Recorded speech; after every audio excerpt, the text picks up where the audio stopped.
ニトリと聞くと多くの人は値段以上という言葉や家具とインテリアの店を思い浮かべるかもしれません。けれどこの会社を値札だけで見ると一番大切なものを見落とします。ニトリが磨いてきたのは商品を考え作り運び売り場に並べデータで直すまでの大きな仕組みです。今日は札幌の小さな家具店がどうやって暮らしの裏側まで設計する会社になったのかを紐解きます。物語の始まりは1967年札幌で開いた似たどり家具店です。最初から巨大チェーンだったわけではありません。小さな店がどうすれば普通の家にもっと良い家具を届けられるかを考え続けたところから始まります。1972年、ニトリ秋夫はアメリカを訪れ、チェーンストアの仕組みに衝撃を受けます。公式トップメッセージでは、価格、品質、品揃え、統一された暮らしの提案が原点として語られています。豊かな住まいを特別な人だけのものにしないにはどうすればいいのか。ここでニトリの問いが生まれました。1975年、札幌市白石区に何号店が開きます。家具店として日本初のエアドーム建築とされる店でした。大切なのは奇抜な建物そのものではありません。店の形を変えてでも見やすく選びやすく広く届ける場を作ろうとしたことです。1980年、札幌物流センターに自動立体倉庫を導入します。氷の主役は店先に見えますが、本当の力は倉庫や配送にも宿ります。良い商品を安くしても壊れ遅れ余れば意味がありません。ニトリは早くから物流を裏方ではなく競争力として見ていました。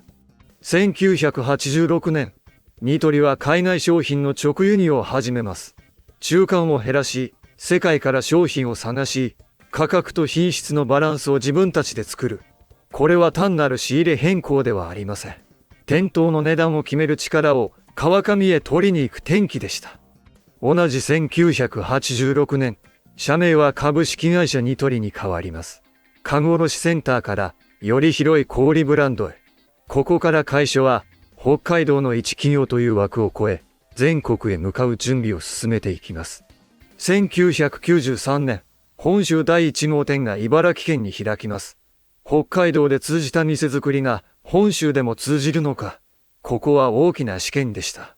家具は地域の家の広さ、生活習慣、車での来店などに左右されます。全国展開はただ店数を増やすだけではありません。1989年に札幌証券取引所へ、2002年には東京証券取引所一部へ上場します。上場は資金調達だけでなく、会社が外から見られる存在になることでもあります。ニトリの成長物語は、ここから資本市場にも読まれる物語になりました。2004年、インターネット通販を始めます。2007年には台湾に海外第1号店が開きます。売り場は店舗だけではなくなり、市場も日本だけではなくなりました。家具を買う場所、届ける距離、比べる相手が変わっていきます。2010年、持ち株会社体制へ移り、ニトリホールディングスになります。販売物流、その他の機能をグループで束ねる形です。店を増やすだけなら小売会社のままでよい。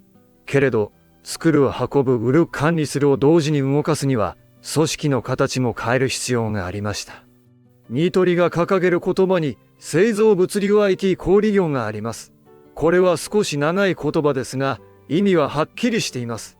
商品企画から販売までを自社でつなぐ SPA の考え方を、物流と IT まで広めてみるということです。安さは結果であって、先にあるのは流れの設計です。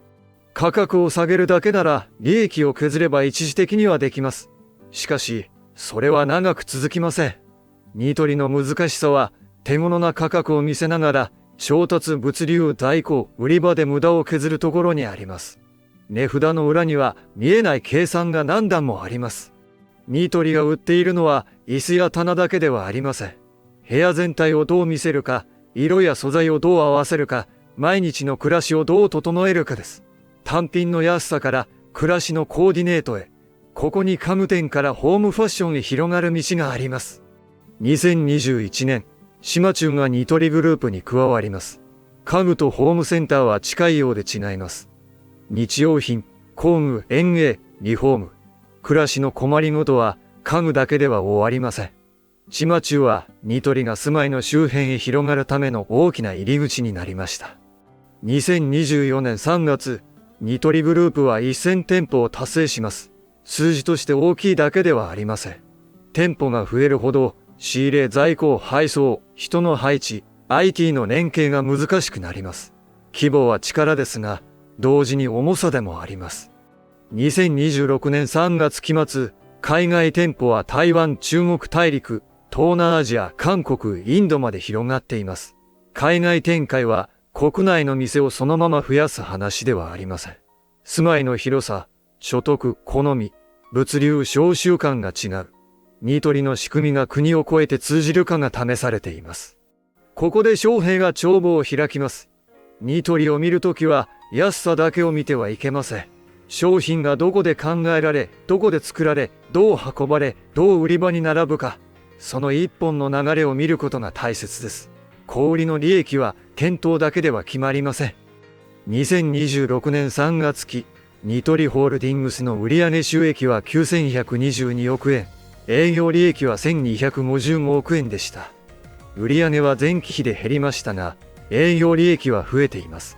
ここから見えるのは、規模を追うだけでなく、利益をどう守るかという段階です。会社予想では、2027年3月期の売上収益は9570億円、営業利益は1303億円です。もちろん、これは会社の計画であって保証ではありません。投資家にとって大切なのは、予想の数字そのものより、国内の回復と海外の育成がどう進むかです。事業は大きくニトリ事業と島中事業に分かれます。利益の中心はニトリ事業です。一方、島中は住まいの周辺へ広げる可能性を持っています。二つをどう重ね、どこまで同じ仕組みで動かせるか、ここが今後の見どころです。投資家が見る一つ目の鍵は、製造物流 IT 小売業の実行力です。言葉として掲げるのは簡単です。しかし、商品開発、調達、倉庫、配送、店舗、EC を本当に一つの流れで動かすのは難しい。ニトリの強さは、この連結が止まらないかに現れます。